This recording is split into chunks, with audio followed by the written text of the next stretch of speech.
क्या सोचा, क्या कहा, क्या देखा। भगवान सोचने लगे अब हम क्या बताएं। पर भगवान तो विनोद करते हैं ना। भगवान श्री राम भोलेनाथ के साथ विनोद करते हैं, क्योंकि भगवान श्री राम का संबंध है शंकर भगवान के साथ। क्या संबंध है? तो तुलसीदास जी कहते हैं, सेवक स्वामी सखा सिय पी के। कौन है? बोले सेवक भी हैं, सखा भी हैं, स्वामी भी, तो वो मित्र भी है। तो इस कारण से विनोद भी कर लेते हैं। बोलो सियावर रामचंद्र भगवान की। हाँ, हमारे यजमान जी हैं, ये हमारे मित्र भी हैं।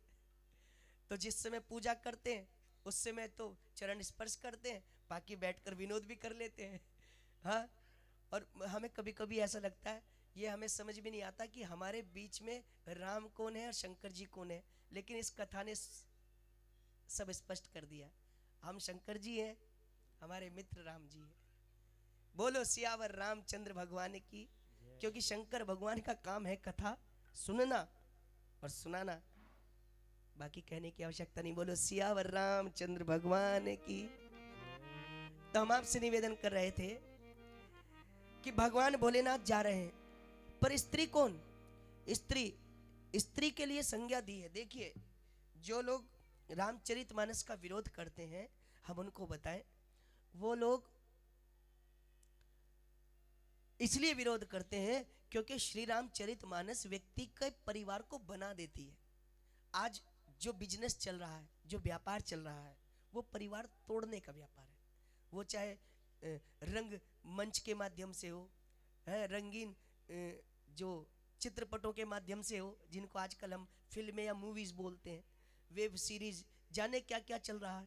पर एक भी नाटक, एक भी फिल्म, एक भी नाट्य कृति कोई परिवार बनाने का काम करती नहीं है। सब जगह पारिवारिक षड्यंत्र होते हैं। लेकिन श्री रामचरितमानस हमें सिखाती है कि अगर हमारे ऊपर कठिन बोझ भी हो, कठिन परेशानी भी हो, तो भी हमें परिवार का साथ नहीं छोड़ना चाहिए। हाँ, अब ऐसी स्थिति में श्री रामचरितमानस के माध्यम से क्या कह रहे हैं? स्त्रियों के लिए कहा गया है। सीता जी कौन है? पिय हिय की सिय जाननी हारेरी। देवी सीता कौन है? जो भगवान की मुस्कान देखकर भगवान के हृदय का भाव समझ जाती। हाँ, भगवान का मुखमंडल निहारा और भगवान के हृदय में क्या है सीता जी को पता चल गया। अब बोलो, आजकल हमें ऐसी देवियां देखने को मिलती? बोलो सियावर रामचंद्र भगवान की। लेकिन देवी सती इस चरित्र पर बिल्कुल खरी उतरती है। देवी सती क्या कहती हैं? देवी सती, सती हृदय अनुमान किए, जाने सब जाने सर्वज्ञ, केने कपट में संभुसना, नारी सहज जड़ अव्य। मैं समझ गई। क्या समझी? कि मैंने भगवान शिव का अपराध किया है। मैं जड़ स्त्री हूं, मैं समझ नहीं पाई भगवान की भावना को, और इस कारण भगवान भोलेनाथ ने मेरा परित्याग कर दिया। बोलो सियावर रामचंद्र भगवान की। अब भगवान भोलेनाथ क्या सोचते हैं? तुलसीदास जी कहते हैं, सती क्या है? परम पुनीत न जाइत जी किए, प्रेम बढ़ता पाप। देवी सती को मैं त्याग नहीं सकता, लेकिन इन्होंने पाप किया है और उस पाप के कारण मैं इनको स्वीकार भी नहीं सकता। बोलो सियावर रामचंद्र भगवान की। अच्छा, अब हम आपसे पूछते हैं, देवी सती ने कौन सा पाप किया है? देवी सती का पाप है उन्होंने सीता जी का रूप रखा। भगवान भोलेनाथ देवी सती को त्याग भी नहीं पा रहे और कह भी नहीं पा रहे। तो क्या सोचा, जहां पर यह स्थिति आ जाए कि हम किसी को समझाना चाहते, सामने वाला समझना नहीं चाहता, तो उस स्थिति में एक ही सबसे अच्छा उपाय है, मौन धारण कर लो। बोलो सियावर रामचंद्र भगवान की। आप मौन धारण कर लेंगे, क्योंकि सामने वाला तो समझना नहीं चाहता, तो आप ही समझ जाओ। हाँ, लेकिन हम क्या करें, कभी कभी हम समझना नहीं चाहते। बोलो सियावर रामचंद्र भगवान की। तो बस भगवान भोलेनाथ भगवान का कीर्तन करते हुए और भगवान की कथाओं का यश गान करते हुए कैलाश तक पहुंच गए, और वहां पर जाकर 87,000 वर्ष की तपस्या की। उसके बाद समाधि खुली। जब समाधि खुली तो देवी सती सामने बैठी है, दर्शन कर रही हैं, अपने पाप का पश्चाताप कर रही हैं। उसी समय एक घटना घटी। क्या घटना घटी? सती बिलोके,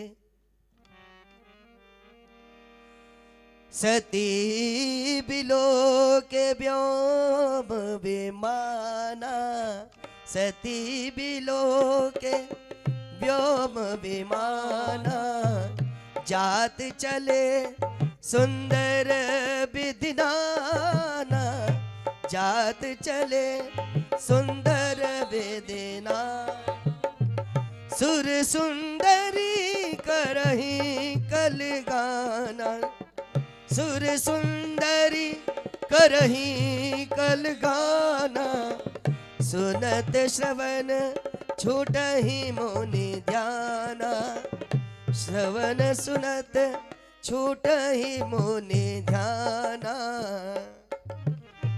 सती बिलोके व्योम विमाना, सती बिलोके व्योम विमाना। देवी सती ने देखा उस समय कुछ देवता आकाश मार्ग से जा रहे हैं। देवी सती ने देखा कि, और इतने में इंद्र की पत्नी, इंद्र की पत्नी का नाम है देवी शची। अब जिस कैरेक्टर से हमें कुछ लेना देना नहीं है तो हम उसका नाम ही क्यों याद रखें। बोलो सियावर रामचंद्र भगवान की। देवी शची जो है ना, इंद्राणी, वो देवी पार्वती की बहुत अच्छी मित्रा है। इन दोनों की बड़ी अच्छी मित्रता है। देवी लक्ष्मी जी से तो कभी कभी देवी पार्वती की थोड़ी मानसिक स्थिति बिगड़ जाती है। क्यों? क्योंकि देवी लक्ष्मी जी तो वैभव लक्ष्मी है भैया। वो अपने वैभव का जब प्रदर्शन करती हैं तो देवी पार्वती जो है थोड़ा क्रोध हो जाती है, क्रोधित हो जाती है। बोलो सियावर रामचंद्र भगवान की। एक दिन तो देवी लक्ष्मी जी का वैभव देख करके देवी पार्वती भगवान भोलेनाथ से नाराज होकर के बोली, यहाँ बैठे रहते तपस्या करते रहते और कुछ काम नहीं है तुम्हें? हाँ? भगवान बोले तो इसके अलावा काम करें क्या, ये बताओ। तो देवी पार्वती बोली, जब देखो तब हरि का नाम, व्यर्थ गया जीवन ये तमाम, कैसे चलेगा घर का खर्चा, सर पे बोझ तमाम, करो अब कुछ तो काम पिया। जब देखो तब हरि का नाम, व्यर्थ हुआ जीवन ये तमाम, कैसे चलेगा घर का खर्चा, सर पे बोझ तमाम, करो अब कुछ तो काम पिया। ओ जब देखो तब हरि का नाम। भगवान भोलेनाथ बोले, देवी तुम इतना परेशान क्यों होती हो?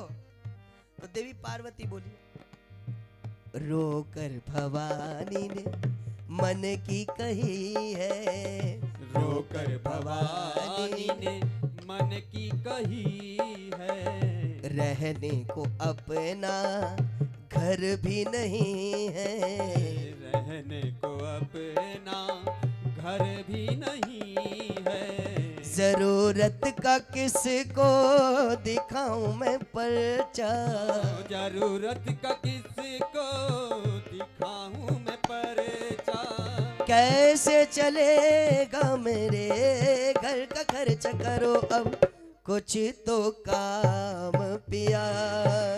आए जब देखो तब हरि का नाम, व्यर्थ हुआ जीवन ये तमाम, कैसे चलेगा घर का खर्चा, बोझ तमाम करो अब कुछ तो काम पिया,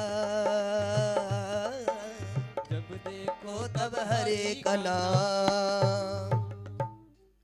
माँ भगवती पार्वती इसलिए वैभव लक्ष्मी से थोड़ा दूर रहती। भगवान शंकर ने कहा ये बताओ आज तक तो तुम बोली नहीं हो, आज क्यों बोल रही हो? तो बोली हमने लक्ष्मी जी को देखा था, इतना श्रृंगार, इतना सोना और ऐसा स्वरूप, ऐसा स्वरूप। तो भगवान शंकर बोले जाके विष्णु जी से शिकायत करेंगे कि देवी लक्ष्मी जी को बोला करो कि थोड़ा सज धज के कम रहा करें, हमारे घर में एक भक्त का भाव है। तो देवी पार्वती बोली तो भगवान विष्णु खूब लाते होंगे तभी तो इतना करती हैं देवी लक्ष्मी।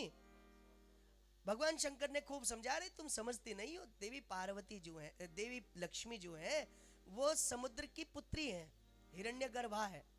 और समुद्र क्या है? समुद्र में स्वर्ण की खान है। क्यों? क्योंकि पार्वती जी जो तुम्हारे भाई है ना मैनाक जी, उन्होंने अपना घर छोड़ दिया है और देवी लक्ष्मी जी का घर अपना लिया है। वहां जाकर के देवी लक्ष्मी जी की सेवा करते। और मैनाक जो है वो सोने का पर्वत है। तो इस कारण से, और भगवान विष्णु वो समुद्र में ही रहते, वो तो अपने ससुराल में ही रहते हैं। तो इस कारण से उनके मायके का धन उनके ऊपर पुरजोर आनंदित है। तो वो उसका नहीं नहीं नहीं, अरे आप जानते नहीं भगवान विष्णु की तो इतनी सेवा होती है, खूब कमा के लाते होंगे, खूब देते होंगे। तो भगवान ने कहा चलो जाके भगवान का ही दर्शन कराए। तो देवी पार्वती को ले गए और जब पहुंचे तो हुआ क्या, जैसे ही वैकुंठ पहुंचे तो अंदर से आवाजें आने लगी, कुछ करते वर्ते हो नहीं, आप सोते रहते, कब तक मैं मायके का धन लूंगी। बोलो सियावर रामचंद्र भगवान की। बिहार के एक भक्त हैं आदरणीय श्री पप्पू बेधड़क जी, जिनका ये भाव है, लेकिन भाव बड़ा सुंदर है। व्यक्ति भाव दशा में गोते लगाकर जाने क्या क्या दर्शन कर लेता है। तो वो कहते हैं कि उस समय भगवान ने दर्शन किए तो क्या हुआ, उधर लक्ष्मी भी लगी रोने रोना, उधर लक्ष्मी भी लगी रोने रोना, उधर लक्ष्मी जी लगी रोने रोना, जब देखो तब सोना